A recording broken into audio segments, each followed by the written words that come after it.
you're looking to turn simple notebook inserts into something that actually looks like it belongs in a boutique or could sell at a craft show or on Etsy, this is where the magic really happens. In my last video, I showed you how to take a basic traveler's notebook insert and completely transform it using decorative papers. But now we're taking it a step further. Today, I'm going to show you how to embellish your covers, how to layer, decorate, and bring everything together so your journals feel finished, cohesive, and honestly, a little bit hard to part with. I'll be working with the same shabby chic, vintage-style papers I used before, along with some coordinating embellishments, and I'll walk you through exactly how I build up these covers without overthinking it. And if you're waiting for the full journal cover tutorial, that's coming next in part 3. But trust me, this step right here is what really brings your inserts to life. So let's go ahead and start decorating.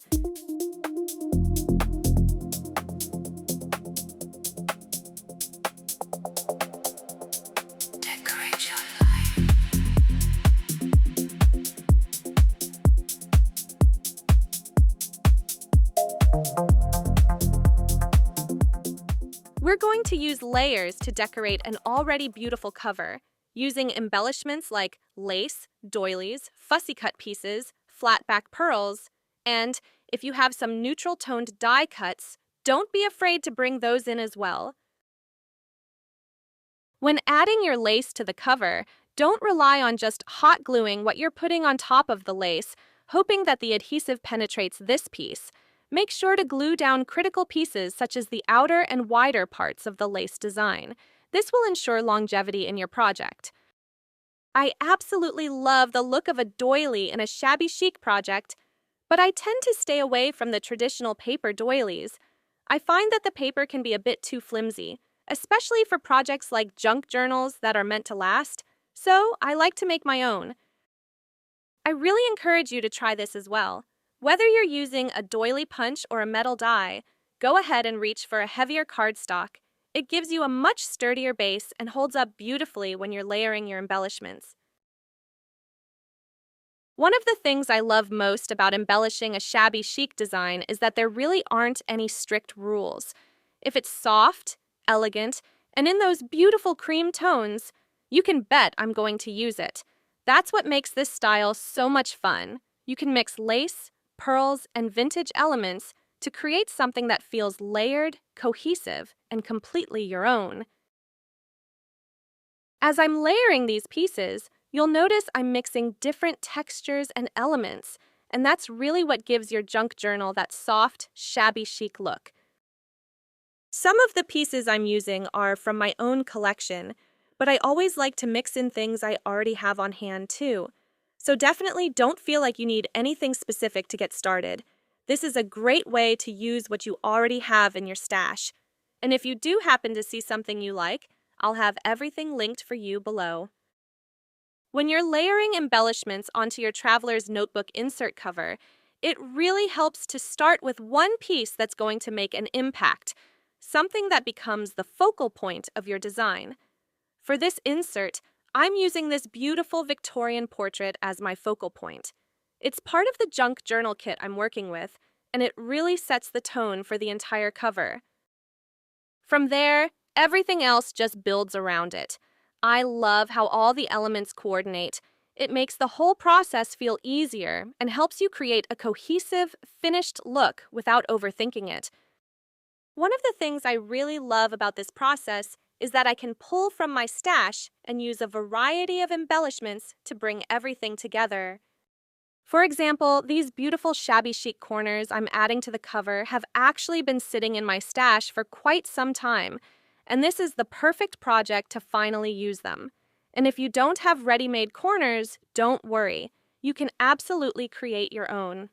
Take a look through your die-cutting stash and look for intricate designs that, when placed or layered a certain way, can easily be used to accentuate the corners of your notebooks and journals. My junk journal kit does include ready-made sentiments that fit that soft, feminine, shabby chic style, but I never want you to feel limited to what comes in any one kit. If you'd like to take things a step further, I actually have a video where I show you how to create your own sentiments that you can use across all of your projects, and I'll link that for you in the description below. Creating your own sentiments is such a great way to add a personal touch, and it really helps your projects stand out. It gives your work a level of uniqueness that people notice, especially if you're creating for craft fairs or Etsy. So the next time you're working on a project, try mixing in your own handmade sentiments and see how it changes the overall feel, and even how quickly your finished pieces move once they're listed or displayed. The tool I'm using to add these flat back pearls to my journal cover is actually a dollar store find. When you're shopping for craft tools, I really encourage you to look beyond the craft aisle. Take a walk through other sections of the store. You'll often find the same tools or something very similar, just packaged differently. One thing I've noticed over the years is that when something is labeled specifically as a craft tool, the price tends to go up. But if you look a few aisles over, you can often find that same tool, without the craft label, for a fraction of the price. Over the past couple of years, I've sold quite a few travelers' journals, and one thing I hear again and again in customer reviews is how much they appreciate the little details. Those small touches really do make a difference. For example, I like to keep items like credit card pockets and pen holders on hand, and I'll add them into my journals to give them that extra bit of function and value. And even though those extras do add to my cost, I don't raise my prices because of them.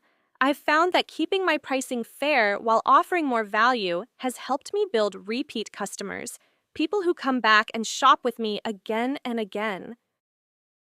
So, when the opportunity arises, I encourage you to stock up on items that will add that extra and unique touch to your makes. Your customers will thank you for it, and soon enough your Etsy shop and your craft fair booth will be the one that customers visit again and again. I've worked on an insert cover with you, the second insert off camera, and now we're going to work on the third insert cover together. What makes this insert cover different from the other two is that we're going to do the complete opposite of what we've been told not to do. And at the end, you're going to be the judge on the final results. You know how we've always been told that less is more? Well, friends, today we're actually going to show them that in certain cases, more is more. We are going to embellish the heck out of this notebook cover. And by doing so, we'll be bringing front and center the beauty of this timeless paper design. And here's a tip on how to remove the backing of those stickers that make them difficult to use. Apply tape on the back of the sticker. Make sure that it's stuck on there real good, then with your poking tool, remove the sticker from the backing. It's that easy. I'm applying pretty shabby chic corners to my notebook cover, and this time, instead of trimming the lace just enough to peek through, I'm going to use the entire applique on the front cover. By the end of this video, you're going to see how it all blends so perfectly well with the entire composition. We're going to use a doily as a backdrop to our focal point. Do you notice something here? Have you picked up on how I'm applying the trims and the doily? First glue down the applique, then glue down the doily, and lastly glue down the trim. I'm not insinuating that there's a right way or wrong way to do this. All I'm pointing out is that this simple set of steps is working for me each and every time. And with a combination of fussy cut embellishments and items from my stash, I'm building a focal point that adds classic elegance and Victorian beauty to this journal cover.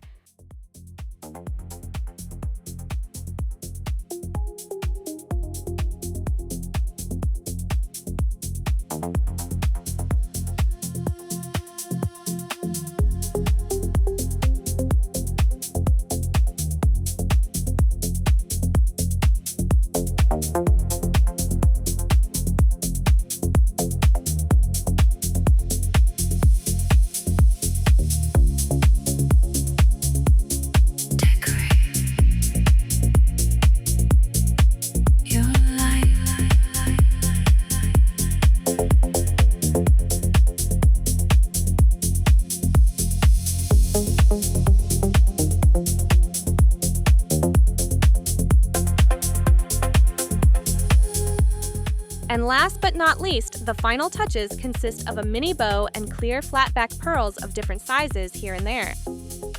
I hope that you found this easy to make Etsy and craft fair bestseller helpful and inspiring. Stay tuned for the next video where we'll be wrapping up this project by creating a custom cover for this set of traveler's journal inserts. Make sure that you subscribe to this channel, thumbs up the video, and let me know what you think of this project so far. I'm especially curious about your thoughts on how I approached the last insert. Make sure to check out our design team members. We have an array of different niches and talents that will inspire you and get your creative juices flowing. Their links are down below. Until next time, keep making something beautiful.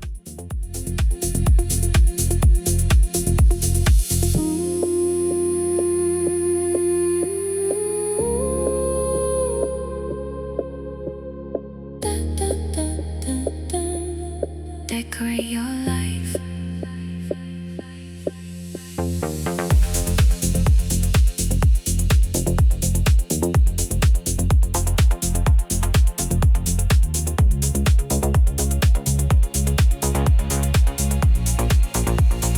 Decorate your life.